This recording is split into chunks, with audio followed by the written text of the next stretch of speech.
ဘဏ်အကောင့်ထဲမှာဒေါ်လာတန်း100ကျော်ရှိတယ်။ပြီးတော့ follower သိန်းနဲ့ချီပြီးတော့ရှိရဲ့ဟောင်ကောင်ရဲ့နာမည်ကြီးမော်တွေတယောက်ဘော့ကလိုမျိုးကဘာကျော်မဂ္ဂဇင်းတွေရဲ့မျက်နှာဖုံးရှင်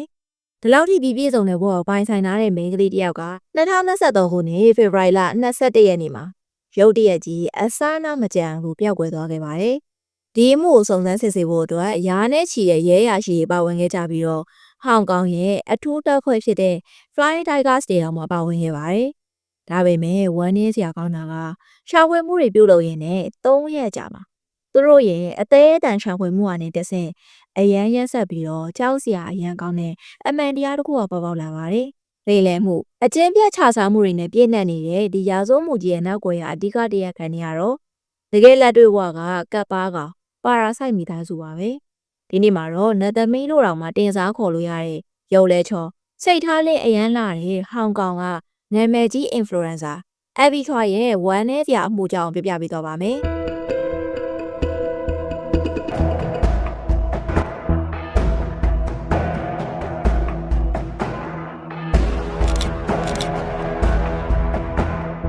1994ခုနှစ်ဇူလိုင်လ17ရက်နေ့မှာဝေးဖွားခဲ့တဲ့အဘီထွိုင်ကအရန်ချမ်းသာတဲ့မိသားစုကနေမွေးလာတဲ့သူပါ။သူမကသမီး4ယောက်ထဲမှာအငယ်ဆုံးသမီးဖြစ်ပြီးတော့ဟာခင်မိရင်တော့နဲ့သူတို့မိသားစု6ယောက်လုံးဟာဘလို့ဆင်းရဲဒုက္ခမျိုးမှာမကြုံခဲ့ဘူးပါဘူးသူတို့မိသားစုကဟောင်ကောင်နဲ့တရုတ်နိုင်ငံတောင်ပိုင်းမှာစောက်လို့ရေလုပ်ငန်းများပြားကိုပိုင်ဆိုင်ထားပြီးတော့ဟောင်ကောင်မှာမြေစည်းကြီးဆုံးလို့ပြောကြတဲ့ Fragrant Harbour ကမိုးမျှော်တိုက်ကြီးမှာဇိမ်ကြနေထိုင်ခဲ့ကြပါတယ်သူမရဲ့မိခင်ကအင်ဂျင်မြေအများပြားနဲ့ဒေါ်လာတန်းချီပြီးတန်တဲ့ပိုင်ဆိုင်မှုတွေရှိတယ်လို့ပြောကြတဲ့အတွက်သူတို့လိုချင်တာမှန်သမျှအလွယ်တကူရနိုင်တယ်ပြောရရင်တော့ arbitrage ဆိုတဲ့မိန်းကလေးကမွေးကလေးကရွှေစုံကြိုက်ပြီးတော့မွေးလာခဲ့တဲ့ကောင်မလေးကဒါပေမဲ့တရုတ်နိုင်ငံရဲ့ကိုရေးကိုတာဥပဒေတွေနဲ့သူတို့မိသားစုက privacy ကိုအရန်လေးထားတာကြောင့်သူမရဲ့မိသားစုဒါမှမဟုတ် background နဲ့ပတ်သက်ပြီးတော့တိတ်ပြီးများဆဆတော့မသိရပါဘူးဒါပေမဲ့ arbitrage ကအရွယ်ရောက်လာတော့သူမအရင်တော့ကနေခဲ့သလိုမျိုးတိုးတိုးတိတ်တိတ်မနေချင်တော့ဘဲနဲ့ fashion လောကကိုလည်းဝါသနာပါတာကြောင့် fashion influencer တယောက်ဖြစ်ခြေလန်းစားခဲ့ပါတယ်။အဲဒါကြောင့်ကြော်ကြားတဲ့ influencer ဘောရဲ့ပထမဆုံးခြေလန်းဖြစ်နေသူမက2012ခုနှစ်ဇွန်လလောက်မှာ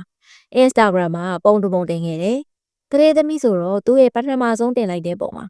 အဲ့ဒီချိန်တုန်းကဒေါ်လာ6100တန်ဖိုးရှိတယ်။သူမရဲ့ Lady Dior လက်ကင်အိတ်ကိုထုတ်ကြွားခဲ့ပါတယ်။သူမရဲ့မျက်နှာကိုလည်း social media မှာတဖြည်းဖြည်းချင်းပြသလာခဲ့ပါတယ်။အဲ့ဒီချိန်ကစပြီးတော့ငွေကြေးကြောင့်ပဲဖြစ်ဖြစ်သူမရဲ့ရုပ်ရည်ကြောင့်ပဲဖြစ်ဖြစ်ဒါမှမဟုတ်နှစ်ခုစလုံးကြောင့်ပဲဖြစ်ဖြစ်ခဏလေးတွင်မှာပဲ follower တွေအများကြီးတိုးလာခဲ့ငယ်ရွယ်တယ်ရုပ်ချောတယ်ပြီးတော့နူးညံ့တိမ်မွေပုံလည်းရတဲ့သူမကတီးတန်းပါတီပွဲတွေကိုဖိတ်ကြားခံရတာနဲ့အများသူ့ရဲ့ Instagram follower တွေကပို့ပြီးတော့မြန်တက်လာပါတယ်အဲ့ရောအားလုံးခံမှန်းကြတဲ့အတိုင်းပဲဒီနေရာကနေစပြီးတော့သူမရဲ့ influencer ဘဝကပို့ပြီးအောင်မြင်လာခဲ့တာပါသူမသွားတဲ့အထဲမှာဆိုလို့ရှိရင်ဒီရောနဲ့တခြား designer brand အများအပြားရဲ့ဝင်ငွေကောင်းတဲ့ပါတီပွဲတွေပါဝင်တယ်လို့ဒီပွဲတွေမသွားရလို့ရှိရင်လေသူကဘာလီကျွန်းလိုမျိုးခန်းနားတဲ့နေရာတွေကိုအားလက်ရက်ခရီးစဉ်နေသွားတာ Paris မြို့က Fashion Week ကိုသွားတာတွေကိုလည်းသူ့ရဲ့ social media မှာပြန်ပြီးမျှဝေခဲ့ပါတယ်မိသားစုရဲ့ငွေကြေးတောင်းနေမှုနဲ့တူသူမကပို့ပြီးတော့ဈေးကြီးတဲ့ပွဲတွေခရီးစဉ်တွေကိုသွားနိုင်ခဲ့ပြီးတော့ social media မှာမိန်းကလေးအားကြရတဲ့သူတယောက်ဖြစ်ခဲ့ပါတယ်။နောက်ဆုံးမှာတော့ Abby Chuan ကနာမည်ကြီးဆယ်လီတွေကြားထဲမှာတော့မှအပေါင်းအသင်းဝင်ဆန်းခဲ့ပါတယ်။ဒါပေမဲ့ Abby ရဲ့ထူးခြားချက်ကချမ်းသာပြီးတော့အရန်ချောအရန်လာတယ်ဆိုပေမဲ့လုံးဝမှန်တာမကြည့်တာပါ။သူ့ရဲ့ Instagram အကောင့်ကိုသွားကြည့်လို့ရှိရင်လည်းတင်ထားတဲ့ပုံတွေကကြော်ရှင်းနူးညံ့နေပြီးတော့နှစ်သမီးလေးလိုပဲပြီးတော့ Abby Chuan ကတရိတ်ဆန်လေးတွေကိုကယ်ဆယ်တဲ့အဖွဲအစည်းကိုလည်းတည်ထောင်ထားခဲ့ပါသေးတယ်။သူမကစိတ်ထားအရန်နူးညံ့ပြီးတော့ဖြူစင်တော့သူများကိုကူညီဖို့ဆိုလို့ရှိရင်ဘယ်တော့မှဝန်မလေးပါဘူး။တကယ်တော့အဲ့ဒီစိတ်ထားကောင်းလေးရပဲ။သူမရဲ့ဘဝကိုအကြီးကျယ်ဒုက္ခရောက်ပြီးတော့တေးဆုံးစေခဲ့တာပါ။ပြီးတော့သူက Abby ရဲ့ချမ်းသာမှုပေါ်မှာအမျက်ထုတ်ချင်တဲ့သူတွေနဲ့ဆုံခဲ့ရတာကတော်တော်လေးကိုတနာစရာကောင်းပါတယ်။နာမည်ရန်ကြီးနေတဲ့အချိန်မှာပဲ Abby Chuan ကသူ့ဘဝအတွက်အချစ်ကိုရှာတွေ့ခဲ့ဒီလိုမျိုးရေးသားထားတာကို Abby ရဲ့မိဘတွေကတော့လက်မခံခဲ့ဘူး။ဘာဖြစ်လို့လဲဆိုတော့သူ့ချစ်သူနဲ့သူဟာအဆင့်အတန်းကမိုးနဲ့မြေလိုကွာတဲ့အပြင် Abby Chuan ကအခုမှနာမည်ကြီးကစားအသက်ကလည်းငယ်ငယ်လေးပဲရှိသေးတယ်။လောကရဲ့အကြောင်းကိုဘာမှမသိသေးတဲ့ကောင်းမလေး။ဒါပေမဲ့သူမကမိဘတွေရဲ့ပြောစကားကိုနားမထောင်မင်းနဲ့ဆယ်ကျော်တဲ့အရွယ်လေးမှာပဲသူ့ရဲ့ရီးစား Alex နဲ့လက်ထပ်ခဲ့ပါတယ်။အဲဒီလိုနဲ့လက်ထပ်ပြီးတော့သူတို့မှကလေးနှစ်ယောက်ရခဲ့တယ်။ ဒါပေမဲ့အသက်ကအရန်ငယ်သေးတော့သူတို့ရဲ့အိမ်အောင်ရအဆင်မပြေဘူးအမြဲတမ်းရန်ဖြစ်ပြီးတော့ညှိနှိုင်းများတော့ယူပြီး3နှစ်ကြာ2015ခုနှစ်မှာသူတို့ကကွာရှင်းခဲ့ကြပါတယ်အဲ့ဒီလိုနဲ့ယောက်ျားဖြစ်သူနဲ့အတိအလင်းကွာရှင်းပြက်ဆဲပြီးရဲ့နောက်သူမကနောက်အိမ်အောင်ထပ်ပြုတ်ခဲ့သေးတယ်အိမ်အောင်ကွာရှင်းပြီးတော့နောက်အိမ်အောင်ပြုတ်ခဲ့ပေမဲ့အဘီချွိုင်ကစိတ်ထားကောင်းလွန်းတော့အဲလင်းစင်မိသားစုတွေကိုပြင်မထားခဲ့ပါဘူးသူတို့ကိုငွေကြေးတွေထောက်ပံ့တယ်ကလေးတွေရဲ့အဖိုးအဖွားတွေဖြစ်လို့ကွာရှင်းပြီးပေမဲ့သူ့ရဲ့မိဘတွေလိုပဲဆက်ပြီးတော့ရိုးသေးလေးစားခဲ့ပါတယ်ကွာရှင်းပြီးရဲ့နောက်မှာတော့အဘီချွိုင်က Alex နဲ့သူ့ရဲ့မိသားစုတစ်ခုလုံးပေါ့သူတို့ရဲ့ကောင်းမွန်တဲ့ဆက်ဆံရေးကိုဆက်ပြီးတော့ထိန်းသိမ်းလာခဲ့တာပါအရေးကြီးတဲ့နေ့တွေမှာဆိုလို့ရှိရင်ပုံမှန်မိသားစုဝင်တွေတွေးဆုံသလိုမျိုးတွေးကြပြီးတော့လာတဲ့ခါတိုင်းလဲလက်ဆောင်ပစ္စည်းအများကြီးတည်လာလိမ့်ရှိတယ်တကယ်တော့အဘီကကွာရှင်းပြီးချင်းပါပဲသူ့ယောက်ျား Alex နဲ့အဲ့ဒီ Alex ရဲ့မိသားစုတစ်ခုလုံးအတွက် Cartery Hill မှာဇိမ်ကန်တိုက်ခန်းတစ်ခုကိုဝယ်ယူပေးခဲ့ပါတယ်တကယ်တော့အဲ့ဒီနေရာကဟောင်ကောင်ရဲ့ဈေးကြီးဆုံးနေရာတွေရဲ့တစ်ခုပါအဲ့ဒီတိုက်ခန်းကြောင့်ပဲသူမတည်ဆုံးခဲ့ရတာဆိုရင်လည်းမမှားပါဘူး2015ခုနှစ်မှာသူတို့ကွာရှင်းခဲ့ပြီးတော့2016ခုနှစ်မှာပဲအဘီချွိုင်ကဒီတိုက်ခန်းကို Alex ရဲ့အဖေနာမည်နဲ့ဟောင်ကောင်ဒေါ်လာ68တန်းအမေရိကန်ဒေါ်လာ8.5 သန်းနဲ့ဝယ်ယူခဲ့ပါတယ်။အဲ့ဒီတိုက်ခန်းကစူရန်ပေ1800ကျယ်ဝန်းပြီးတော့အိတ်ခန်း၄ခန်းပါဝင်တဲ့အပြင်လာတာဆောင်တွေစကြင်ကြောက်ကြမ်းရင်နဲ့နေရန်တွေခမ်းနားတဲ့ခြံဝင်နဲ့တခြားထူးခြားတဲ့အသေးစိတ်အလှဆင်မှုတွေလည်းပါဝင်ပါတယ်။တကယ်လူချမ်းသာတွေပဲနေတဲ့စိန်ငယ်အင်းတစ်လုံးကိုအဘီချွိုင်ကကွန်ရှင်းပြီးသားယောက်ျားရဲ့မိဘတွေရဲ့နာမည်နဲ့ဝယ်ပေးခဲ့တာပါ။ထပ်ပြောရလို့ရှိရင်ဒီဟာကဟောင်ကောင်မှာဈေးကြီးဆုံးနဲ့ချမ်းသာတဲ့သူတွေပဲနေကြတဲ့နေရာတွေရဲ့တစ်ခုပါဒီနေရာမှာဒီလောက်ထိဈေးကြီးတဲ့အိမ်ကိုအဘီချွိုင်ကသူ့နာမည်နဲ့သူမဝယ်ပဲနဲ့ဘာဖြစ်လို့သူ့ယောက်ကတိရဲ့နာမည်နဲ့ဝယ်ရတာလဲဆိုတဲ့အချက်ကအရန်စိတ်ဝင်စားဖို့ကောင်းပါတယ်ပထမဆုံးဒီယောက်ကတိကသူ့ကလေးတွေရဲ့အပိုးဝါးတွေဆိုတော့သူကယုံတယ်ကွာရှင်းပြီးပေမဲ့လည်းသူ့ရဲ့မိသားစုလိုပဲသဘောထားတာပြီးတော့ဟောင်ကောင်မှာကိုယ့်နာမည်နဲ့အိမ်တစ်လုံးရှိနေလို့ရှိရင်နောက်ထပ်အိမ်တစ်လုံးထပ်ဝယ်ရတဲ့အခွန်တစ်စိတ်ခေါင်းမှု15%ထိထပ်ပေးရပါတယ်အဘီချွိုင်ကသူမရဲ့နာမည်နဲ့အိမ်ရှိပြီးသားဆိုတော့အခွန်စရိတ်တက်တာအောင်ဆိုပြီးအိမ်မရှိသေးတဲ့ရောက်ခါမှခွာခေါင်းရဲ့နာမည်ကိုသုံးပြီးတော့ဝယ်ခဲ့တာပါတကယ်တော့ဒီဟာကဟောင်ကောင်မှာငွေကြေးချမ်းသာတဲ့သူတွေလှုပ်လေးရှိတဲ့နေရာတစ်ခုဖြစ်တယ်လို့အစကပြောခဲ့တယ်လို့ပဲမိသားစုရဲ့အချင်းချင်းဆိုတော့ယုံကြည်ပြီးတော့သူ့ယောက်ကတိရဲ့နာမည်ကိုပဲသုံးပြီးတော့ဝယ်လိုက်တာတကယ်တော့အဲ့ဒီတိုက်ခန်းကိုအဘီချွိုင်ကရင်းနှီးမြုပ်နှံမှုတစ်ခုအနေနဲ့ဝယ်ယူခဲ့တာဖြစ်ပြီးတော့သူမရဲ့ကလေးနှစ်ယောက်လည်းလုံးလုံးချုံချုံအေးစစ်စစ်နဲ့နေရတယ်ဆိုပြီးတော့ဝယ်လိုက်တာပါဒါပေမဲ့သူ့ယောက်ကတိရဲ့နာမည်နဲ့ဆိုတော့သူ့နဲ့သူ့ရဲ့ဇနီးပါနောက်ဆုံးမှာအဲ့ဒီအိမ်ကိုပြောင်းရွှေ့လာခဲ့နောက်ဆုံးမှာတော့ဒီဈေးကြီးတဲ့တိုက်ခန်းကိုအဘီကဝယ်ခဲ့တာဆိုပေမဲ့သူတို့ကအဘီချွိုင်ကိုဖဲထုတ်ပြီးတော့ကွမ်မီသားဆိုမျိုးဆက်30ရဲ့အိမ်ဖြစ်လာခဲ့တာပါဥပဒေအရပြောရရင်တော့ကွမ်ကအဘီချွိုင်ရဲ့ယောက်ကတိသူကဒီတိုက်ခန်းရဲ့ယုံကြည်အနံ့ခံရတဲ့သူခရစ်စတီတက်တာဖြစ်ပြီးတော့အဘီချွိုင်ကဒီတိုက်ခန်းကိုသူမကိုယ်တိုင်ဝယ်ယူခဲ့တဲ့အကြောင်းတက်တည်ပြနိုင်တဲ့အတွက်တစ်ချိန်ကြောက်လို့ရှိရင်ဒီတိုက်ခန်းပိုင်ဆိုင်မှုနဲ့ပတ်သက်ပြီးတော့အငင်းပွားနိုင်ပါတယ်။ဘာဖြစ်လို့လဲဆိုတော့တိုက်ခန်းတစ်ခုလုံးသူမကိုယ်တိုင်ဝယ်ယူခဲ့ပေမဲ့ဒီတိုက်ခန်းမှာသူမမလေးတယ်လို့သူ့အတွက်လည်းဘာအကျိုးမြတ်မှမရပါဘူး။သူမရဲ့ကလေးတွေအတွက်အိမ်ကောင်းကောင်းတစ်လုံးဝယ်ပေးခဲ့တာမှန်ပေမဲ့သူမရဲ့ခင်မောဟောင်းနဲ့သူ့မိသားစုတစ်စုလုံးဆွေမျိုးတွေပါမကျန်အဲ့ဒီအိမ်ကိုသူ့အိမ်သူ့ရလိုမျိုးတက်နေခဲ့ကြတာအဘီချွိုင်ကသူ့အသက်ငယ်တော့ရောဒီဟာကိုစိတ်ထဲမထားခဲ့ပေမဲ့အသက်ကြီးလာတဲ့ခါမှာတော့ဒီမိသားစုဟာသူ့စီကနေခြူစားနေရလို့ခံစားလာရတယ်။ဝါရှင်းလိရတာမှာသူဝယ်ရတဲ့အိမ်မှာနေကလေးတွေပြင်တမိသားစုလုံးကဆက်ပြီးထောက်ပံ့နေရတော့သူ့အတွက်တော်တော်လေးကိုစိတ်ကတိကောင်းအောင်ဖြစ်နေမှာ။အစပိုင်းမှာတော့အဘီချွိုင်ကစိတ်ထားကောင်းကောင်းထားပြီးတော့ဘေးနေနိုင်ပေမဲ့ကြာလာတော့တမိသားစုလုံးကအလုံးမလုံးပဲနဲ့သူ့စီကအမြဲလိုတောင်းနေတော့ကိုယ့်ရဲ့အိတ်ကက်ထဲကနေကွာရှင်းထားတဲ့ယောက်ျားရဲ့မိသားစုအတွက်ဘလောက်ကြာကြာပေးနိုင်ပါလဲ။တစ်နှစ်နှစ်နှစ်ဒါမှမဟုတ်10နှစ်ထိပေးနိုင်ပါလား။ဒီနေရာမှာအသက်32နှစ်အရွယ်အန်တိုနီရဲ့အကြောင်းပြောပြဖို့လိုလာပါပြီ။အန်တိုနီကတော့ LS ရဲ့အကိုကြီးဖြစ်တယ်လို့အဘီချွိုင်ရဲ့ခဲအိုဟောင်းလည်းဖြစ်ပါတယ်။ကျန်းသိမိသားစုဝင်နေတော့ပဲအဘီချွိုင်ကအလုံးလက်မဲ့ဖြစ်နေတဲ့အန်တိုနီကိုစောင့်ရှောက်ပေးခဲ့ပါတယ်။လွန်ခဲ့တဲ့နှစ်တွေတုန်းကအဘီနဲ့သူ့ရဲ့အရင်ယောက်ျား Alex တို့ကအိမ်အောင်ရဲ့အဆင်ပြေနေတဲ့အချိန်မှာအန်တိုနီကအလုံးလက်မဲ့ဖြစ်နေပြီးတော့တော်တော်လေးကိုရုန်းကန်ခဲ့ရတာပါ။အဲ့လိုနဲ့သူမခဲအိုဖြစ်တဲ့သူတနာတဲ့အနေနဲ့သူ့ရဲ့ကိုယ်ပိုင်ရင်မောင်းဖြစ်အလုပ်ခံခဲ့ပါတယ်။အဲဒါကြောင့်သူတို့နှစ်ယောက်ရဲ့ခြားမှာပို့ပြီးတော့ရင်းနေခဲ့တယ်။တိတ်မကြခင်ပါပဲ။အန်တိုနီကအဘီချွိုင်ကိုညီမရင်တယောက်လိုမျိုးဆက်ဆံခဲ့ပါတယ်။အဘီကသူ့အတွက်ပန်ကိတ်ဆိုင်ကြီးလည်းဖွင့်ပေးခဲ့သေးတယ်။ တစ်ဖက်က arbitrage ရဲ့ driver တစ်ဖက်ကကြတော့ pancake ဆိုင်ပါရှင်ဒီလိုမျိုးအလုံးတစ်ခုကိုတစ်ပြိုင်တည်းလုပ်ခဲ့ပြီးတော့သူကပတ်စံအများကြီးစုနိုင်ခဲ့တယ်။ဒါပေမဲ့ဒီဟာက arbitrage ဆိုတဲ့ main ကလေးရဲ့ကျေးဇူးကြောင့်ဆိုတော့သူကမေ့နေခဲ့ပါတယ်။ပြန်ဆက်ရရင်တော့ LS နဲ့ကွာရှင်းပြီးတော့2016ခုနှစ်မှာ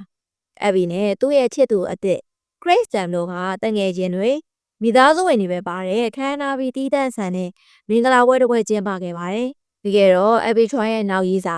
Chris ကသူတို့လိုပဲဟောင်ကောင်မှာနေတဲ့အရန်ချမ်းသာတဲ့စီးပွားရေးလုပ်ငန်းရှင်တစ်ယောက်ပဲဖြစ်ပါတယ်။ Abby လိုပဲ Chris ကချမ်းသာတဲ့မိသားစုကနေမွေးလာတဲ့သူပါ။သူ့ရဲ့ဘေကထမ်းကြိုင်ယူနန်မီရှန်ဆိုတဲ့ဟောင်ကောင်နိုင်ငံကနာမည်ကြီးစားသောက်ဆိုင်ခွဲရဲ့တည်ထောင်သူပဲဖြစ်ပါတယ်။အဲဒီလိုနဲ့ Abby Choi နဲ့ Chris တို့ဟာကလေး2ယောက်ထပ်ရခဲ့ပြီးတော့ Abby ရဲ့အရင်ယောက်ျားနဲ့ရခဲ့တဲ့ကလေးတွေနဲ့ပါရေးရေးနီးနီးချစ်ချစ်ခင်ခင်ရှိခဲ့ပါတယ်။ Chris က Abby ရဲ့အရင်ယောက်ျားနဲ့ရတဲ့ကလေးတွေကိုလည်းကွဲခြားဆက်ဆံတာမျိုးမရှိပါဘူး။သူတို့မိသားစုဟာဒေါ်လာတန်းနဲ့ချီပြီးတော့တန်တဲ့သူတို့ရဲ့အိမ်မှာစနေတနင်္ဂနွေအားလဲရဲ့တော်တော်များများကိုတူတူဖြတ်တန်းခဲ့ကြတယ်။ Disneyland ကိုလည်းအကြိမ်ကြိမ်အားလဲရဲ့ခီးထွက်ခဲ့ကြသလိုသူတို့ရဲ့ကိုယ်ပိုင်ဇိမ်ခံရွက်လေတွေနဲ့လည်းမကြာခဏခီးထွက်ခဲ့ကြပါတယ်။ဒီလိုမျိုး Abby ရဲ့မိသားစုဘဝရှုပ်ထွေးခဲ့ပေမဲ့သူမရဲ့အောင်မြင်မှုတွေဘဝတက်လန်တွေကိုတော့ရက်တက်မသွားစေခဲ့ပါဘူး။နောက်ဆုံးမှာတော့ Abby Choi ကသူမရဲ့ဆွဲဆောင်မှုရှိတဲ့ခန္ဓာကိုယ်နဲ့ fashion အမြင်တွေကြောင့်နာမည်ကြီးမဂ္ဂဇင်းတော်တော်များများရဲ့မျက်နှာပုံးတွေမှာပါဝင်လာခဲ့ပါတယ်။ဒီလိုနဲ့2023ခုနှစ်ကိုရောက်လာတဲ့အခါမှာတော့ Abby Choi နဲ့ကွယ်လုံးမိသားစုကြားထဲမှာအခြေအနေရတင်းမာလာခဲ့တယ်။ကွယ်မိသားစုဟာသူမရဲ့တိုက်ခန်းမှာအခမဲ့နေလာတာက6နှစ်ကျော်ခဲ့ပြီဖြစ်ပြီးတော့ Abby Choi ကလည်းဒီအခြေအနေပေါ်မှာစိတ်ခိုလာခဲ့ပါတယ်။အစပိုင်းမှာတော့သူတို့မိသားစုတစုလုံးကသူဝယ်ထားပြီးတဲ့အိမ်ပေါ်မှာတက်နေခဲ့တာကိုသဘောတူခဲ့ပေမဲ့အသက်အရွယ်ရတာနဲ့အများသူမကိုအခွင့်အရေးယူပြီးတော့အတုံးချနေအောင်သဘောပေါက်လာခဲ့တယ်။ပုံပွင့်လင်းလင်းပြောရလို့ရှိရင်သူတို့မိသားစုဘာမှပေးဆက်စီရမလို့ဘူးဆိုတော့သိလာတာပါ။တိုက်ခန်းဝယ်တော့ကတော့ Abby Choi ငယ်ရွယ်တယ်။ရိုးအိုင်လွယ်နဲ့ယုံတတ်တယ်။ဒီနေရာမှာ Abby Choi ကအဲ့ဒီတိုက်ခန်းကိုသူ့သဘောနဲ့သူဝယ်ခဲ့တယ်ဆိုတာထက် Alex ရဲ့ဖခင်ကသူတို့အတွက်ဝယ်ပေးဖို့အတွက်ဆွဲဆောင်နေတာဖြစ်နိုင်တယ်လို့သတင်းနေရသိရပါတယ်။အခုတော့ Abby Choi ကဒီသူဝယ်ထားပြီးတဲ့တိုက်ခန်းကိုပြန်လို့ချင်နေပါပြီ။ဝယ်နေစရာကောင်းတာကဒီဟာကသူ့ယောက်ကတိတော့မိသားစုအတွက်တခုတည်းတော့သတင်းဆိုမဟုတ်ခဲ့ပါဘူး။အဲ့ဒီချိန်တော့Abby Choi ကမသိခဲ့ပေမဲ့ဝယ်မိသားစုကငွေကြီးအရန်ကျက်တဲ့နေခဲ့တယ်။ဒီနေရာမှာမိသားစုရဲ့အကြီးအကဲAlex ရဲ့အဖေကြောင့်ကနေစပြီးတော့ပြပြပေးသွားပါမယ်။လွန်ခဲ့တဲ့နှစ်နဲ့ငယ်လောက်ထိ Abby ရဲ့အရင်ရောက်ကတိဟွမ်ကောင်ကဟောင်ကောင်ရဲတပ်ဖွဲ့ရလေးစားရတဲ့ရဲအုပ်တို့ဖြစ်ခဲ့ပါတယ်။သူကအလုပ်ကြိုးစားပြီးတော့လုပ်ငန်းခွင်မှာလည်းနာမည်ပြတ်မရှိတဲ့ရဲတယောက်ပါ။ဒါပေမဲ့2005ခုနှစ်မှာအမျိုးသမီးတယောက်ကိုအဓမ္မပြုကျင့်မှုစ조사ခဲ့တယ်လို့ဆွဆွဲခံရတဲ့အချိန်မှာတော့ဒီຢာရီအားလုံးကပျက်စီးသွားခဲ့ပါတယ်။အဲဒီဆွဆွဲချက်တွေကိုရင်ဆိုင်ပြီးတော့နာမည်ပြတ်ကိုရှင်းလင်းရမယ်စားသူကယာရုကနေနှုတ်ထွက်ခဲ့အပြန်အလှန်နေနဲ့ဟောင်ကောင်ရဲတပ်ဖွဲ့ရလေသူ့ရဲ့ဒီဆွဆွဲချက်တွေအကုန်လုံးကိုလျှက်လျူရှုပေးခဲ့ပြီးတော့ပြည့်တံချမှတ်တာမျိုးလုံးဝမလုပ်ခဲ့ပါဘူး။ဒါပေမဲ့ခေါင်းတယောက်တည်းဟာသူ့ရဲ့မိသားစုတွေမှာဒီလိုမျိုးမကောင်းတဲ့လုပ်ရက်တွေကိုလုပ်ခဲ့ရမှာမဟုတ်။ Abby ရဲ့အရင်ယောက်ျား Alex ကလည်းဒိုးစရိုက်မှုတွေလုပ်နေခဲ့ပြီးတော့သူ့ရဲ့လုပ်ရက်တွေကြောင့်နေ့အတော်ကြာထွက်ပြေးပုန်းရှောင်နေရပါတယ်။2015ခုနှစ်တုန်းကသူကရွှေလက်ပတ်သက်တဲ့မြေရောက်ရင်းနှီးမြုပ်နှံမှုရှင်းပြောရရင်လူတွေကိုလိမ်မဲ့စီမံကိန်းတစ်ခုအစတင်ခဲ့တယ်။သူကအရန်ချမ်းသာတဲ့စီးပွားရေးသမား၄ယောက်ရဲ့ယုံကြည်မှုကိုရယူပြီးတဲ့နောက်သူတို့အားလုံးကသူ့ရဲ့လုပ်ငန်းတွေကိုဟောင်ကောင်ဒေါ်လာ9တန်းရင်းနှီးမြုပ်နှံခဲ့ကြပါတယ်။ဒါပေမဲ့သူတို့အားလုံးအတွက်အကျိုးမြတ်ရှာပေးဖို့စ조사မယ်စား။ Alex ကသူတို့ရဲ့ငွေကိုခိုးပြီးတော့ထွက်ပြေးသွားခဲ့တယ်။တကယ်တော့အဲ့ဒါအပြင်တခြားလူတွေစီကလဲပြီးတော့ပစ္စည်းတွေကိုသူကခိုးခဲ့ပါသေးတယ်။အဲ့ဒီထဲမှာဆွဲကြိုး39ပုံလက်ကောက်32ကွယ်ရွှေတုံး73တုံးရွှေစိ120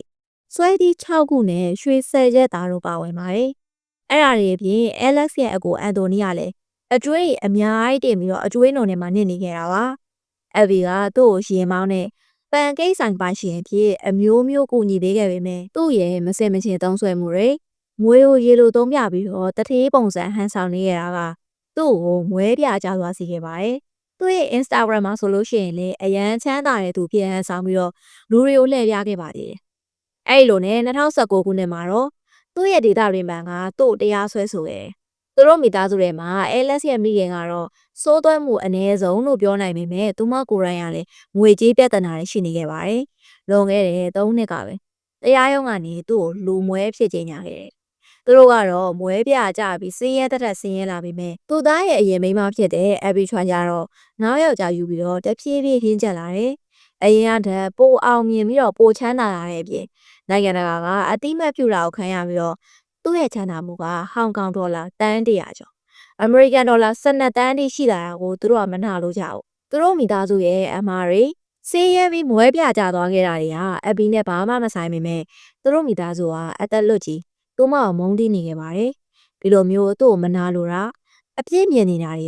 ကတော်တော်လေးကိုသိတာနေတော့ကရကရှိအဘီကလည်းမြင်လာတယ်သူတလောက်ဒီကိုကြီးထောက်ပံ့မေးနေရတော့မှသူ့အကောင်းမမြင်အမြဲတမ်းပြောဆိုနေရဆိုတော့သတိထားမိပြီးတော့သူတို့မိသားစုပေါ်မှာအလကားထောက်ပံ့ပေးနေရတွေကိုရက်တက်မှုအချိန်ကျပြီလို့ခန်းစားလာရပါတယ်။အထူးသဖြင့်ဒေါ်လာ8တန်းကျော်တန်တိုက်ခန်းကိစ္စပါ။အားလုံးခံမှန်းကြတဲ့အတိုင်းပဲအဲ့ဒီတိုက်ခန်းကိုအဘီချွိုင်ကသူ့ရဲ့နာမည်နဲ့ပဲပြန်ထားမယ်လို့ပြောလိုက်တော့သူတို့ရဲ့ဆက်ဆံရေးကအခြေအနေတော်တော်လေးဆိုးသွားခဲ့။ခေါက်ကသူတို့ကိုဒီအိမ်မောကနေနှင်ထုတ်မယ်ဆိုလို့ရှိရင်အဘီကိုတက်ပြစ်မယ်လို့တော့မှချင်းချောက်ခဲ့ပါတယ်။အဘီကဒီအခြေအနေကိုတော်တော်လေးစိတ်ပြတ်သွားပြီးတော့ရှင်းနေနဲ့ချက်ချင်းတိုင်ပင်ခဲ့တယ်။ဒါပေမဲ့အဲ့ဒီအချိန်မှာတော့မှအဘီချွားရဲ့စိတ်ဓာတ်ကဖြိုစင်ပြီးတော့သူတို့မိသားစုပေါ်မှာတွေးနေတော့မှာပဲ။ဘာဖြစ်လို့လဲဆိုတော့သူတို့ကတက်ပြက်မယ်လို့ချင်းချောက်နေရတာမှအဲ့ဒီမိသားစုအတွက်အိမ်တဲ့တလုံးရှာပေးဖို့စတင်ခဲ့ပြီးတော့အန်ဩစရာကောင်းတာကအဲ့ဒီအိမ်ကိုသူတို့အတွက်ဝယ်ပေးဖို့တော့မှစဉ်းစားခဲ့ပါတယ်။ဒီအိမ်ကသူတို့အရင်နေခဲ့တဲ့ဒေါ်လာ8တန်းကျော်တဲ့အိမ်လောက်တော့မကောင်းပေမဲ့ပို့ပွင့်လေးပြောရလို့ရှိရင်သူတို့အနေနဲ့ ABC ကနေဒီလိုမျိုးအိမ်တလုံးတော့မှမျောလင့်ပိုင်ဝင်ရရှိလို့တာ။တကယ်ဆိုလို့ရှိရင်အဘီချွိုင်နဲ့သူတို့မိသားစုကဘာမှမဆိုင်တော့ကလေးတွေကိုအဲ့ဒီအိမ်မှာဆက်ထားရဲဆိုတာကလေသူ့အဖိုးဖွားတွေနဲ့ရေးရေးနေစေချင်လို့ကလေးတွေကိုကြောင်းပို့တာကြောင်းကြိုတာအစအဆုံးသူမကပဲလုပ်ပေးပြီးတော့အမြဲတမ်းထက်မဲလဲအတူတူစားတယ်ပြီးတော့သူ့ရဲ့ခဲဟိုဟာအန်တိုနီကိုသူ့ရဲ့ရင်မောင်းပြခံထားတာလေ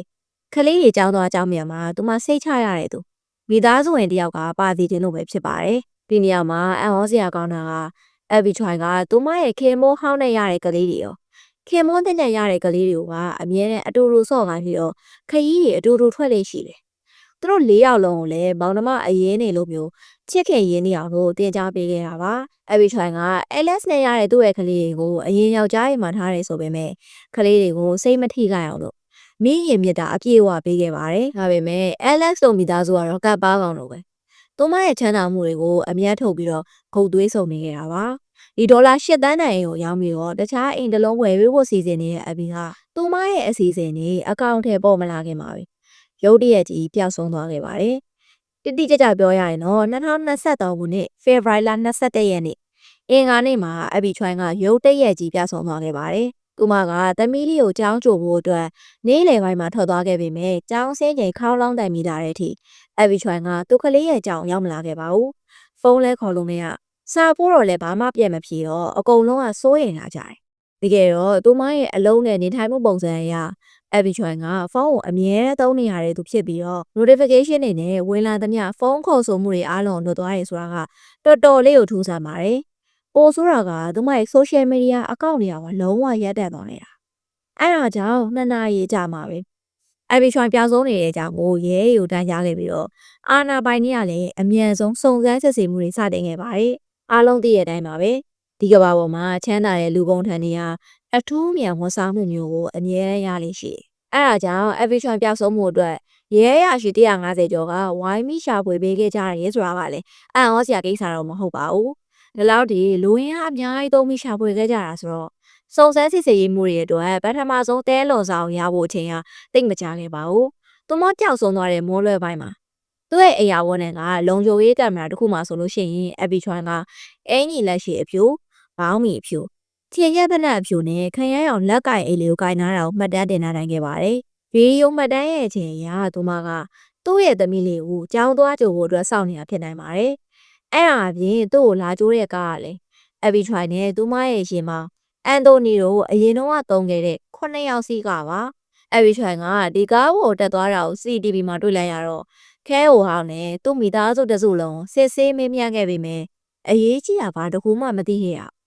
အိုးဆိုတာကမိသားစုတစုလုံးကဇက်တိုက်ထားတယ်လို့ပဲ။သူမပျောက်ဆုံးသွားတဲ့နေ့မတိုင်ခင်ကလေးကအဘီချွိုင်နဲ့လုံးဝမတွေ့ခဲ့ပါဘူးလို့ထွက်ဆိုခဲ့ကြပါတယ်။ဒါပေမဲ့ကံကောင်းကျင်တော်အာနာပိုင်ကြီးကကားရဲ့ GPS မှတ်တမ်းတွေကိုစစ်ဆေးဖို့ဆုံးဖြတ်ခဲ့ပြီးတော့ သူတို့ရှာတွေ့ခဲ့တာတွေကတော်တော်လေးကိုစိုးရိမ်စရာကောင်းနေပါတယ် CCTV မှာတွေ့ခဲ့ရတဲ့ Abby Choi တက်သွားတဲ့ကားကိုထိုက်ပိုးခိုင်ကရွာလေးတစ်ရွာကိုမောင်းနေသွားခဲ့တာဖြစ်ပြီးတော့အဲ့ဒီနေရာကဟောင်ကောင်မြို့ကနေမိုင်မောင်း20လောက်ဝေးပါတယ်ဒီတန်ကြီးအဖြစ်စရာကောင်းတဲ့အချက်လက်တွေကြောင့်ရဲရရှိဒါဇင်မောင်းများစွာအဲ့ဒီဒေတာကိုစုံစမ်းဖို့အတွက်ချက်ချင်းစီလိုခဲ့တယ်သူတို့ကရွာတစ်ရွာလုံးကိုအိမ်နိုင်ရာရောက်လိုက်လံမိမြန်တယ်ဒေသခံအိမ်တွေရဲ့လုံခြုံရေးကင်မရာမှတ်တမ်းတွေကိုလည်းသိချကြည့်တယ်ဒေသခံတွေရဲ့ကားတွေစီက dash cam မှတ်တမ်းတွေကိုလည်းကောက်ယူလာတဲ့အထိပါတေချာလေးလှုပ်ဆောင်ခဲ့ကြပါတယ်အဲ့ဒီလိုနဲ့ Abby Choi ပျောက်ဆုံးပြီးတော့82နာရီကြာထိုင်ပေါ်ရွာကိုတန်တရားဖြစ်ပွယ်နေရအဖြစ်သတ်မှတ်ခဲ့ပြီးတော့အသေးစိတ်စုံစမ်းစစ်ဆေးခဲ့ကြပါတယ်အဲ့ဒီလိုနဲ့တောက်ကြနေမုံလဲပိုင်းလောက်မှာတော့စုံနောက်တွေ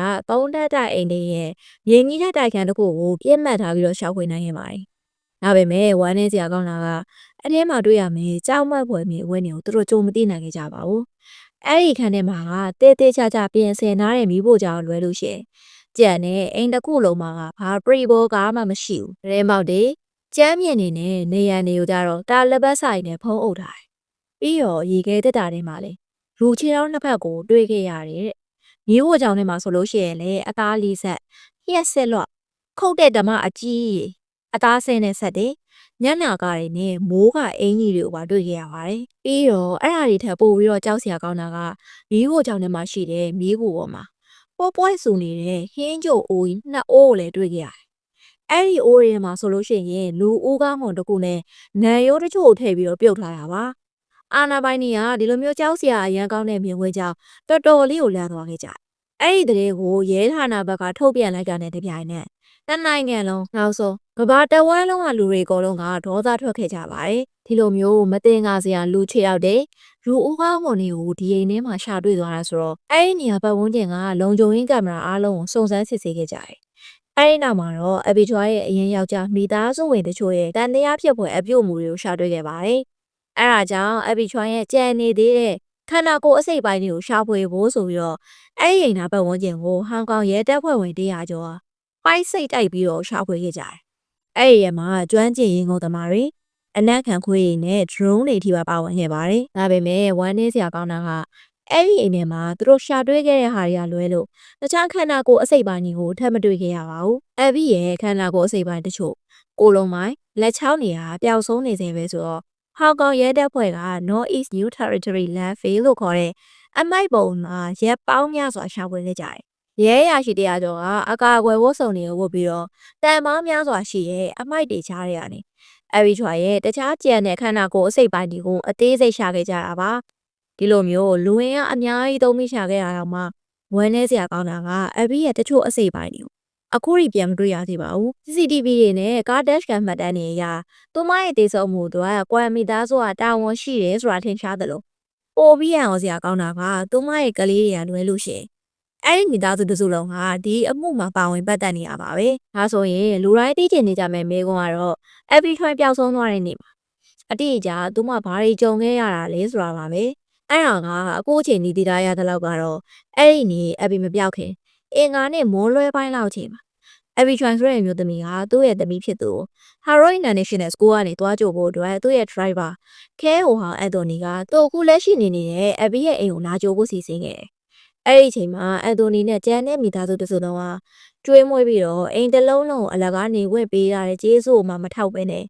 အဲ့ဒီချိန်ကိုဖွင့်ကောင်းယူပြီးတော့လူမြင်ကွင်းမှာပဲသူမကိုပြန်ပေးဆွဲဖို့ကြံစီခဲ့ပါတယ်။ဒီရတော့Abby Choiရဲ့အရင်ရောက်ကတိကွမ်ကောင်းကသူမကိုပြန်ပေးဆွဲပြီးတော့တပ်ဖြတ်ဖို့ဆိုပြီးတော့တပတ်လောက်လူတွေကအားလုံးကိုကြိုပြီးတော့စီစဉ်ထားနေတာ။ပြီးတော့သူကAbby Choiကိုတက်ပြီးသွားလို့ရှိရင်တခြားလူတွေတီးမှဆိုတာရဲ့တက်တေဖြောက်ဖို့အတွက်အခက်မအောင်စိုးရင်တာကြောင့်သူအခုနေနေတဲ့အိမ်မှာတော့မှလူတက်မှုမကျူးလွန်ခဲ့ပဲနဲ့အဲ့ဒီနယ်ဘက်မှာရှိရဲ့ရွာလေးကအိမ်တိန်ကိုဟောင်ကောင်ဒေါ်လာ1000ဒေါ်လာ1300လောက်နဲ့ငှားခဲ့ပါတယ်။အဲ့လိုနဲ့Abbyကအန်တိုနီလာဂျိုးရဲ့ကားပေါ်ရောက်တော့သူတို့ရဲ့အစီအစဉ်ကိုစခဲ့ကြတယ်။အဲ့လိုနဲ့လမ်းခိုးလမ်းမှာAbbyရဲ့အရင်ယောက်ျား Alex ကကားပေါ်တက်လာပြီးတော့Abby Choiကိုတခုခုနဲ့ထိုးရိုက်ပြီးတော့သတိမေ့အောင်လုပ်ခဲ့တယ်လို့ယူဆလို့ရပါတယ်။အဲဒီနောက်မှာတော့သူတို့ကဟောင်ကောင်မြို့ပြင်မှာရှိတဲ့ရွာလေးကအိမ်တိန်စီကိုမောင်းသွားခဲ့တယ်။အဲဒီအိမ်မှာတော့သူတို့ရဲ့အဖေကကြိုပြီးတော့စောင့်နေခဲ့တာ။အပေါ်မှာပြောခဲ့သလိုပဲ။အိမ်ထဲမှာကဘာပရိဘောကမှမရှိဘူး။ရှိတာကတော့အသားစင်ဆက်လျှက်စင်လွတ်ညနာကားတွေနဲ့အသားလေးရဲ့ကြွေရာတွေပါပဲ။သူတို့ကဒီအိမ်ကို တက်ကွင်းတစ်ခုဖြစ်ကြိုပြီးတော့ပြင်ဆင်ထားခဲ့ကြတာအဲ့ဒီလိုနဲ့ Abby Choi ပျောက်ဆုံးပြီးတော့3ရက်ကြာမှာရဲတွေက CDB ကနေတဆင့်ခြေရခံမိသွားပြီးတော့အဲ့ဒီသူတို့ငှားရတဲ့အိမ်ကိုရောက်သွားခဲ့တာပါဒီလိုမျိုးတက်တည်အပြည့်အစုံတွေ့လိုက်ရတော့အာနာပိုင်တွေကတန်တရားရှိသူတွေဖြစ်တဲ့ကွမ်ကောင်းနဲ့အန်တိုနီကိုချက်ချင်းဖမ်းလိုက်နိုင်ပြီမဲ့အဲလက်စ်ကွမ်ကတော့ထွက်ပြေးသွားခဲ့ပါတယ်ဟောင်ကောင်ရဲတပ်ဖွဲ့ဟာသူ့ကိုဖမ်းမိဖို့အတွက်အဘီကိုတတ်တဲ့သူကိုဖမ်းနိုင်အောင်လို့ကိုညီပေးတဲ့သူဘသူ့ကိုမဆိုဟောင်ကောင်ဒေါ်လာတန်း200စုငွေပေးမယ်လို့တော့မှကြော်ညာခဲ့တယ်ဒီအမှုကတော်တော်လေးလူသိညာတဲ့အမှုဖြစ်လာတာကြောင့် Fly တိုင်းကလို့ခေါ်တဲ့မျိုးရဲ့ထိတ်တန်းအထူးတပ်ဖွဲ့ဝင်တွေကိုပါအသုံးပြုခဲ့ရပါတယ်ဒီလူတွေကတကယ်ကိုအတိုက်ခိုက်ကြွပြီးတော့အရန်တော်တဲ့သူတွေပါကံကောင်းထောင်းမှစွာနဲ့နောက်တနေ့မှာ Alex ကိုစိတ်ကန်းတစ်ခုမှအရာရှိတွေကဖမ်းဆီးရမိခဲ့ပါတယ်အဲ့ဒီအချိန်မှာသူကနိုင်ငံခြားကိုထွက်ပြေးဖို့အတွက်စူးစမ်းနေခဲ့တာဖမ်းမိရဲ့အချိန်တော့ဆိုလို့ရှိရင်သူ့မှာဟောင်ကောင်ဒေါ်လာ9သိန်းနဲ့ဒေါ်လာတန်းနဲ့ချီပြီးတော့တန်နဲ့နာမည်ကြီးနာရီပါသွားခဲ့ပါတယ်နောက်ဆုံးအချိန်ကြီးသူကရားသလောက်တည်ပြီးတော့ထွက်ပြေးဖို့စူးစမ်းနေခဲ့တာပါAlex ကသူ့ကိုဖမ်းမမိအောင်လို့ဘယ်လိုမျိုးစူးစမ်းခဲ့ရလဲဆိုလို့ရှိရင်သူကရွက်လီတဲမောသားတယောက်ကိုဟောင်ကောင်ဒေါ်လာ3သိန်းပေးပြီးတော့လက်ထိုးခဲ့တယ်ပြီးတော့ခိုးလိုက်သွားဖို့အစီအစဉ်နေခဲ့တာပါဒါပေမဲ့ကန်ဆိုးစွာနဲ့ပဲရဲတွေကသူ့ကိုဖမ်းမိသွားခဲ့တယ်အခုချိန်မှာတော့တရားခံနေဖြစ်ကြတဲ့ကွာကအန်တိုနီနဲ့ Alex တို့အာမခံမပေးဘဲနဲ့ချုံနှောင်လာစေပဲဖြစ်ပါတယ်သူတို့ကလူသက်မှုအတွက်အနည်းဆုံးထောင်နဲ့တကြွန်းလောက်တော့ပြစ်ဒဏ်ချခံရဖို့တရားသလောက်ရှိနေပါပြီဒါပေမဲ့အဲ့ဒီမိသားစုတွေကမိခင်ကတော့တရားစီရင်ရေးကိုနှောက်ယှက်တဲ့အမှုနဲ့ဆွဲချက်တင်တာခံရပြီးတော့သူမတို့အာမခံနဲ့ခေတ္တလွတ်ထားပေမဲ့မြို့ပြင်ကိုထုတ်ခေါက်ခွင့်ပေးထားပါတယ်တကယ်တော့ဒီမှုမှာမိသားစု4ယောက်ပြင်နောက်ထပ်တရားခံ3ယောက်လည်းရှိပါသေးတယ်အဲ့ဒီလူတွေကတော့အဘီရွှန်ရောက်ကတိဟောင်းရဲ့တရက်မွေးမယံငယ်ပဲဖြစ်ပါတယ်သူမကအနှိတ်ခမ်းနေမှာအလုပ်လုပ်တဲ့သူဖြစ်ပြီးတော့အဘီရွှန်ကိုတတ်ဖို့အတွက်အိမ်ငှားပေးခဲ့တယ်လို့လူသားမှုပြီးမှလည်းတရက်ခံ Alex ကွမ်ကိုပုံးရှောင်မှုအတွက်ကိုညီပေးခဲ့တယ်လို့ဆိုဆက်ခံရပါတယ်။နောက်တစ်ယောက်ကတော့ခင်မော Alex ကိုထွက်ပြေးလို့မရဖို့အတွက်အဓိကကိုညီပေးတဲ့သူ။သူကတော့တင်းမောချင်းတစ်ခုမှအလုပ်လုပ်တဲ့သူပါ။သူက Alex ကိုဟောင်ကောင်ကနေစပီဘုံနဲ့ခိုးထွက်ပြီးတော့မကာအိုထွက်ပြေးနိုင်မှုအတွက်ဟောင်ကောင်ဒေါ်လာ3သိန်းနဲ့စီစဉ်ပေးခဲ့တဲ့သူပဲဖြစ်ပါတယ်။နောက်ဆုံးတစ်ယောက်ကတော့အသက်29နှစ်အရွယ် Mrs. Bowman ဖြစ်ပါတယ်။သူမကတော့ social media မှာ follower အများကြီးရှိတဲ့ influencer တယောက်ဖြစ်ပြီးတော့ Alex ကိုတငယ်ချင်းပဲဖြစ်ပါတယ်။သူမက Alex ကိုထွက်ပြေးဖို့အတွက်ကိုညီပေးခဲ့တယ်ဆိုတဲ့တန်တရားနဲ့တရုတ်ပြည်မှာဖမ်းဆီးခံရပြီးတော့ဟောင်ကောင်ရဲတပ်ဖွဲ့စီကိုလွှဲပြောင်းပေးခြင်းခံရပါတယ်။ပြီးတော့အဘီချွန်ရဲ့ရောက်ခမဟောင်းဖြစ်တဲ့အသက်63နှစ်အရွယ်ဂျန်နီလီကိုတော့တခြားမိသားစုဝင်တွေလိုမျိုးလူသတ်မှုနဲ့ဓာတ်ရိုက်ဆွဲချက်မတင်မနဲ့ဘာဖြစ်လို့တရားစီရင်ရေးကိုနှောက်ယှက်ရန်ကြံစည်မှုနဲ့ပဲဆွဲချက်တင်ထားတာလေဆိုတော့ဒီလူသတ်မှုဖြစ်တဲ့နေရာမှာတော့သူမှမရှိတယ်ဦးဒါပေမဲ့လူသတ်မှုဖြစ်ပွားပြီးတဲ့နောက်ပိုင်းမှာသူမကဖုန်းထဲကမှတ်တမ်းတွေ message တွေနဲ့အမှုနဲ့ပတ်သက်နိုင်တဲ့အချက်အလက်တွေကိုတမင်တကာဖျက်ဆီးပစ်ခဲ့တယ်လို့ရဲတပ်ဖွဲ့ကတွေးရှိခဲ့ပါတယ်ရဲတွေကအဘီချွန်ပြောင်းဆုံးမှုအတွက်စစ်ဆေးရတဲ့အချိန်မှာလေဂျန်နီလီကရဲတွေကိုလမ်းလွဲစီမဲ့စကားတွေပြောခဲ့တယ်။အဘီပဲသွားလဲဆိုတာနဲ့ပတ်သက်ပြီးတော့သူဘာမှမသိဘူးလို့ညင်းဆိုပြီးတော့စောင့်ဆန်းဖြစ်စေမှုကိုတမင်ကြံ့ကြအောင်လုပ်ခဲ့ပါတယ်။ပြီးတော့သူမသူ့ရဲ့သား2ယောက်နဲ့ခင်မွန်းဖြစ်သူရဲ့လုပ်ရက်တွေကိုတည်ထားပေမဲ့လေအာနာပိုင်တွေကိုအတိမပေးဘဲနဲ့ဖုံးကွယ်ပေးထားခဲ့တယ်။ဒီ9ယောက်ထဲမှာအမျိုးသား3ယောက်ဖြစ်တဲ့ Alex, Anthony, ခွန်ကောင်းကတော့အကျဉ်းထောင်ထဲမှာပဲဆက်ရှိနေပြီးတော့ကျန်တဲ့သူတွေကတော့အာမခံနဲ့အပြစ်မရှိနေခဲ့ပေမဲ့တရားရုံးကခေါ်တဲ့အချိန်တိုင်းကိုလာရောက်ရင်ဆိုင်နေရပါတယ်။အဘီချွန်အတန်းခံရတဲ့အမှုအတွက်တရားခွင်နေရာစတိုက်ရှိနေပြီးတော့တက်တဲ့အထောက်အထားတွေဟာတော်တော်လေးခိုင်မာနေတဲ့အတွက်သူတို့အားလုံးဟာကျင်းထန်တဲ့ပြည်တယ်တွေကနေလွန်မြောက်ဖို့အတွက်မလွယ်ကူပါဘူး။အဲဒါကြောင့်တရားရုံးမှာစစ်ဆေးရတဲ့အခါကွယ်မိသားစုဟာတယောက်နဲ့တယောက်ကဝယ်ပေးရမယ့်အစားကိုလိုရုံးမှုပဲစူးစမ်းခဲ့ကြတယ်။အဘီချွန်ရဲ့အရင်ယောက်ျား Alex ကကြတော့သူကလူသက်မှုမှဓာတ်ရိုက်မပါဘူးတဲ့။သူ့အဖေကွမ်ကောင်းကသာဒီအမှုရဲ့အဓိကစီစဉ်တဲ့သူဖြစ်ပြီးတော့သူခိုင်းလို့အတင်းလုပ်ခဲ့ရတာပါဆိုပြီးတော့ထွက်ဆိုခဲ့တယ်။ဒီနေရာမှာရောက်ကတိဟောင်းကကြတော့သူကအရင်ကရဲရရှိဟောင်းဆိုတော့လည်းနဲ့လေသူကတရားစီရင်တဲ့အချိန်မှာဆိုလို့ရှိရင်တတိတ်လေးနေပြီးတော့ဒီအမှုရဲ့အဓိကတက်တွေအထောက်အထားတွေကိုသူဖျက်ဆီးရလုံးဝမဟုတ်ဘူး။သူ့ကိုမှလည်းတက်တွေဖျောက်ဖို့အတွက်မခိုင်းခဲ့ဘူးတဲ့။သူ့သား2ယောက်ကသူ့ဘာသာတက်တွေဖျောက်ခဲ့တာလို့ပြောခဲ့တယ်။နောက်ဆုံးတစ်ယောက်ဖြစ်တဲ့အန်တိုနီအဘီချွာရဲ့ခဲဟိုဟာသူကကြတော့ကားမောင်းမေးအောင်တက်ပဲဒီကားနောက်ခံမှာ Alex နဲ့အဘီတို့ကဘာတွေဖြစ်နေတာလဲဆိုတာသူဘာမှမသိဘူးတဲ့ဒါပေမဲ့ CCTV မှာကြတော့သူကတန်တရားဖြစ်เสียအထုပ်တွေကိုတည်နေအောင်တွေ့ရတယ်အဲဒါကြောင့်သူ့ရဲ့ကားပဲမောင်းမိခဲ့တာဆိုတဲ့တက်တီထွက်ဆိုချက်ကလုံးဝမခိုင်လုံပါဘူး ပြီးတော့တက်တီဖြောက်ဖြက်မှုနဲ့ဆွဲချက်တင်ထားရတဲ့ရောက်ခတ်မကလေအခုချိန်ဒီသူဘာမှမလုပ်ထားဘူးသူမမှာအပြစ်မရှိပါဘူးလို့ညင်းနေစေဖြစ်ပြီးတော့သူ့အတွက်အကျဉ်းချင်းအာမခံလျှောက်ထားခဲ့ပါတယ်ဒီအမှုရဲ့အဆိုးရွားဆုံးအချက်တစ်ခုကတော့နာမည်ကြီးရဲ့ influencer ဖြစ်တဲ့ Abby Choi အသက်ခံရပြီးရဲ့နောက်ပိုင်းမှာတရားခံကွာကောင်းက Abby ရဲ့လက်ရှိခင်မွန်းဖြစ်တဲ့ Chris Dempsey ကိုသူတို့အတွက်ရှေ့နေစီပေးဖို့လှမ်းတောင်းခဲ့တာပါပဲသူပြောခဲ့တဲ့စကားဖြစ်တဲ့ငါတို့အတွက်ရှေ့နေစီတွေကိုမင်းတို့ပဲတာဝန်ယူပေးရမယ်ဆိုတဲ့စကားမျိုးနဲ့သူတို့ရဲ့တပ်ပါကောင်ဆန်တဲ့စိတ်သက်တွေကတော်တော်လေးတည်တာခဲ့ပါတယ်အကောင်လုံးကပဲသူတို့မိသားစုအတွက်တာဝန်ယူပေးရမယ်ဆိုတဲ့ပုံစံမျိုးလုပ်ပြီးတော့ Chris တန်ရဲ့မိန်းမကိုတက်ပြီးတော့သူ့စီကနေရှေ့နေစီပြန်တောင်းရတဲ့တက်တီကတော့တကယ်ကိုလေးစားဖို့ကောင်းပါတယ်ဒီမှုကိုတည်ပြီးရဲ့နောက်မှာဒီလူတွေမှာအာနာစေရောရှိသေးရတာအဘီချွတ်ကိုတက်ပြီးတော့နောင်နာရတဲ့စိတ်ရောဝင်ရဲ့လားဆိုတဲ့အတွေးတော်မှဝင်ခဲ့ပြီးပါတယ်ဒီလိုမျိုးလူတက်ပြီးတော့သူတို့တက်လိုက်တဲ့သူရဲ့ယောက်ျားစီကနေပတ်စံပြန်တောင်းတဲ့လုပ်ရက်ကတခါမှတော့မကြောက်ဘူးပါဘူးလက်ရှိမှာတော့တရားခံအလုံးဟာတယောက်နဲ့တယောက်အပြစ်ပုံချရင်းနဲ့တရားရင်ဆိုင်နေရဆဲပဲဖြစ်ပါတယ်ပြီးတော့တရားခံတွေကရဲတွေတက်တွေကိုရှာတွေ့တဲ့အချိန်မှာသူတို့ရှာတွေ့တဲ့ဟာကအဘီချွတ်ရဲ့အလောင်းမသိအောင်လို့ရေနွေးနဲ့ပြုတ်ပစ်ခဲ့တာဒါပေမဲ့ဟောင်ကောင်မှုကင်းဆရာဝန်တွေကအိုးကောက်ကိုနေရသွားရည်နဲ့တေရှူအကျွင်းကြံနေရတယ်ဒါကအဘီရဲ့ DNA ဖြစ်တဲ့အကြောင်းကိုအောင်မြင်စွာတက်တည်ပြနိုင်ခဲ့ပါတယ်ပြီးတော့ဟောင်ကောင်နိုင်ငံရဲ့ဥပဒေအရသူတို့ကျူးလွန်ခဲ့တဲ့ပြစ်မှုကလူသတ်မှုဖြစ်တဲ့အကြောင်းထင်ရှားရင်တော့ဒီအမျိုးသား၃ယောက်လုံးကတက်တကြွပြစ်ဒဏ်ရတယ်လို့ဖို့လည်းမရှိတော့ပါဘူးသူတို့တွေကအနည်းဆုံးထောင်ဒဏ်တက်တကြွတော့ကြားခံရမယ်ဆိုတာသိကြပါတယ်ဘာဖြစ်လို့လဲဆိုတော့အပေါ်ပြောပြခဲ့တဲ့အချက်တွေရာဆိုလို့ရှိရင်မယ်သူတို့ကျူးလွန်တာကလူသတ်မှုတွေမကဘဲနဲ့လူသတ်ဖို့အတွက်ကြိုးတင်ကြံစီထားတဲ့အမှုဆိုတာတော်တော်လေးသိတာနေခဲ့တာပါ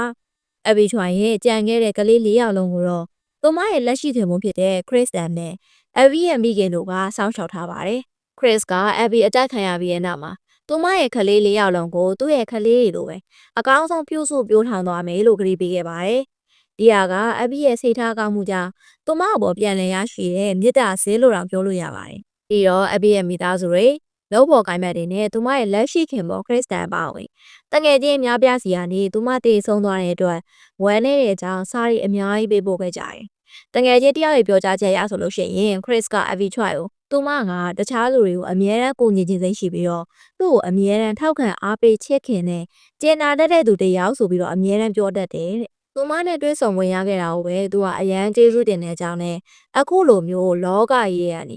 ရဲဆက်ဆက်ခွဲခွာသွားခဲ့ရတဲ့အတွက်လမ်းပြောင်းနေမိတယ်ဆိုပြီးတော့သူကပြောပြခဲ့ပါသေးတယ်။တငယ်ချင်းတွေကလည်း Abby Choi ကအရန်ချစ်ခင်ကျင်နာတတ်တဲ့သူကာကွယ်ပေးတတ်ပြီးတော့မိခင်စိတ်အပြည့်ရှိတဲ့သူတစ်ချိန်တည်းမှာပဲအောင်မြင်ပြီးတော့ခွန်အားကြီးတဲ့သူတရားလို့လည်းပြောကြပါတယ်။အမားရဲ့အမြင်ပြောရရင်တော့ Abby Choi ရဲ့ဖြစ်ရက်က Parasite ရုပ်ရှင်ရဲ့လက်တွေ့ဘဝလို့တောင်ပြောချင်ပါတယ်။ Abby ကချမ်းသာတဲ့မိသားစုကနေမွေးဖွားလာခဲ့တယ်လို့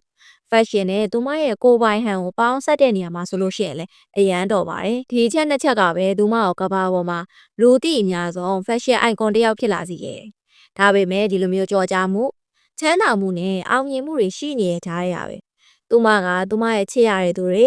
ဂယုစိုက်ပေးရတဲ့သူတွေအတွက်အမြဲတမ်းအသင့်ရှိနေပေးခဲ့ပါတယ်။သူခင်မိုးဟောင်ရဲ့မိသားစုကိုစောင့်ရှောက်ဖို့အတွက်သူမကလုံးတဲ့နာတဲ့ပို့ပြီးတော့မှလုပ်ပေးခဲ့ပါတယ်။ကိုယ့်အသက်ကိုတက်ပြစ်မယ်လို့ချင်းချောက်ခံရတာတော့မှသူတို့အတွက်အိမ်တလုံးဝယ်ပေးဖို့စီစဉ်နေခဲ့ပါသေးတယ်။တပ်ပါကောင်မိသားစုကတော့လိမ်လည်မှုအကျင့်ပြတ်ချစားမှု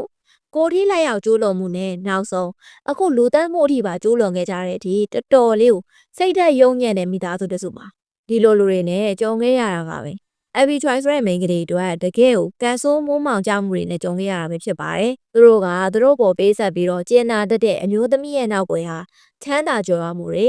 ဒေါ်လာကိန်းကနန်းတွေကိုမြင်ခဲ့ကြတယ်ပိုပြီးဝမ်းနည်းစရာကောင်းတာကသူတို့ရဲ့လောကလူတယောက်ရဲ့အသက်ဝူတော်မှာပရွက်စိတ်တွေတက်တယ်လို့တက်ပြစ်နိုင်တဲ့အထိဖုံးလွှမ်းသွားခဲ့တာပါသူတို့တွေးခဲ့တာက Abby Choi တည်သွားလို့ရှိရင်အခုသူတို့နေနေတဲ့ဒေါ်လာ8 တန်းကျော်တဲ့အင်ဂျီကိုသူတို့ပိုင်သွားလိမ့်မယ်Abby ကိုပြန်ပေးစရာမလိုတော့ဘူးဆိုပြီးတော့တက်ပြင်းခဲ့ကြတာရလက်အနေနဲ့ Abby Choi ကသူမရဲ့ကလေးကြီးပြင်းလာတာကိုဘယ်တော့မှမြင်ရတော့မှမဟုတ်ပါဘူး